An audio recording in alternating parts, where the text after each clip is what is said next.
সবাইকে, আশা করি সবাই ভালো আছেন। চলে এলাম অনেকদিন পর আবার একটি লং ভিডিও নিয়ে। তো অবসর সময় বসে থাকতে ভালো লাগছে না, সামনে এক্সাম, পড়তেও ভালো লাগছে না। কেন পড়তে ভালো লাগছে না কারণটা একটু পরেই বলছি। তো আজকে নিয়ে এলাম আপনাদেরকে আমার মরিচ বাগানে। এতগুলো মরিচ গাছ কীভাবে লাগালাম, ভিডিওগুলো আসলে আপনাদের সাথে শেয়ারই করতাম, কিন্তু আনফর্চুনেটলি ভিডিওগুলো ডিলিট হয়ে যাওয়ার কারণে দেখাতে পারলাম না। তো এতগুলো মরিচ গাছকে আমি কিনে এনেছি মোটেও না, বীজ ফলানোর পরে এতগুলো হয়েছে। মাশাআল্লাহ অনেকগুলো মরিচ ধরেছে, সেগুলো দেখানোর জন্য ভিডিও করলাম। তো সর্বপ্রথম জানিয়ে নিই বাংলাদেশ নিয়ে। তো বাংলাদেশ পরিস্থিতি বর্তমানে প্রচুর খারাপ। নেটওয়ার্ক থেকে শুরু করে ডাটা কানেকশন, ওয়াইফাই কানেকশন সব কিছু অফ রাখা হয়েছে, যাতে এগুলো ইনফরমেশন বাইরের দেশে না যায়। তো বর্তমানে ছাত্রদের উপরে অন্যায়ভাবে অবিচার করা হয়েছে, অনেক ছাত্র মারাও গেছে।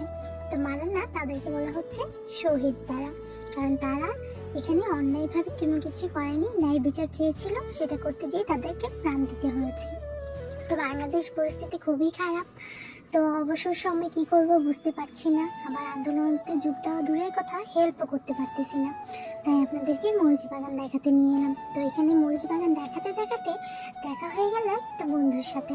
তো সেই বন্ধুটা কই দেখাই আপনাদেরকে। ছোট্ট একটা বন্ধু দেখেছি, ফার্স্ট টাইম ধরতে পারিনি, সেকেন্ড টাইম ধরতে পেরেছি। তো হ্যালো বন্ধু, কেমন আছো তুমি? ছোট মানুষ এইভাবে বের হয়েছে কেন? যাও বাসায় যাও। তো তাকে বিদায় দিয়ে চলে এলাম আবারও মরিচ দেখাতে। তো মরিচ কয়েকটা আমি তুলেছি, বেশি তুলিনি। আমার যখন ক্রেভিং হয় তখনই এক্সট্রা দিয়ে একটা মরিচ খাওয়া হয়, এছাড়া খাওয়া হয় না। আপনারা কারা কারা ক্রেভিং হলে মরিচ খান অবশ্যই আমাকে কমেন্টে জানাবেন। তো বাংলাদেশের বাইরে যারা আছেন অবশ্যই বাংলাদেশের এই পরিস্থিতির কথা বাইরের দেশে জানানোর ট্রাই করবেন, কারণ এখানকার নেটওয়ার্ক অবস্থা খুবই খারাপ, আমরা কারোর সাথে যোগাযোগ করতে পারতেছি না।